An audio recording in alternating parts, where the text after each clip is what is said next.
महाभारत एक पौराणिक हिंदू धार्मिक ग्रंथ है जिसमें अधर्म पर धर्म की जीत को दर्शाया गया है। महाभारत के अनुसार हजारों साल पहले कौरवों और पांडवों के बीच एक घमासान युद्ध हुआ था। इस युद्ध में कौरव अधर्म के लिए लड़े और पांडवों ने धर्म के लिए इस युद्ध को चुना। महाभारत से जुड़ी बहुत सारी घटनाएं हैं जो पांडवों को महान बनाती हैं और कौरवों को अधर्मी।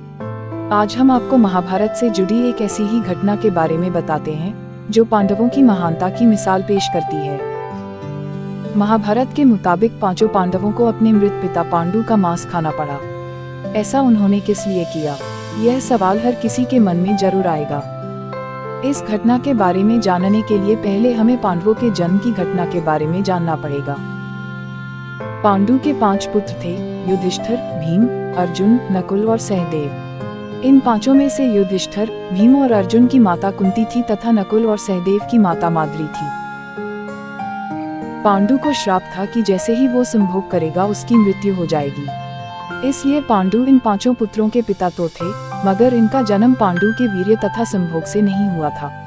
पांडु के आग्रह पर कुंती और माद्री ने भगवान का आह्वान करके इन पुत्रों को प्राप्त किया था।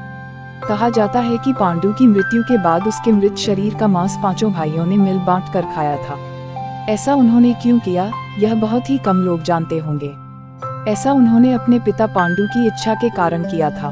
कहा जाता है कि स्वयं पांडु की ही ऐसी इच्छा थी। पांडु के वीर्य से पैदा नहीं होने के कारण पांडु का ज्ञान और कौशल उसके बच्चों में नहीं आ पाया था। इसलिए पांडु ने अपनी मृत्यु से पहले ये वरदान मांगा था कि उसके पुत्र उसकी मृत्यु के पश्चात उसके शरीर का मांस मिल बांट कर खाएं।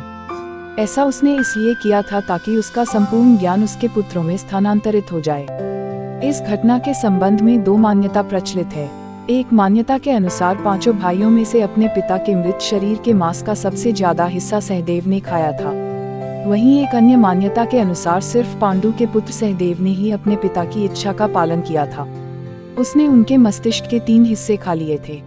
ऐसा भी कहा जाता है कि अपने पिता के मस्तिष्क के पहले टुकड़े को खाते ही सहदेव को इतिहास का दूसरे टुकड़े को खाने पे वर्तमान का और तीसरे टुकड़े को खाने के बाद भविष्य का ज्ञान प्राप्त हुआ, जिसके बाद सहदेव 5 भाइयों में से सबसे अधिक ज्ञानी बन गया था।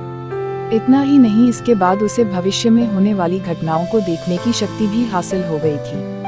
शास्त्रों में बताया गया है कि श्री कृष्ण के अलावा एकमात्र शख्स सहदेव ही था जिसे भविष्य में होने वाले महाभारत के युद्ध के बारे में संपूर्ण बातें पता थी। श्री कृष्ण जी को सहदेव द्वारा यह सब बातें औरों को बता देने का डर भी था, जिस कारण श्री कृष्ण ने सहदेव को ऐसा करने पर उसकी मृत्यु हो जाने का श्राप दिया था।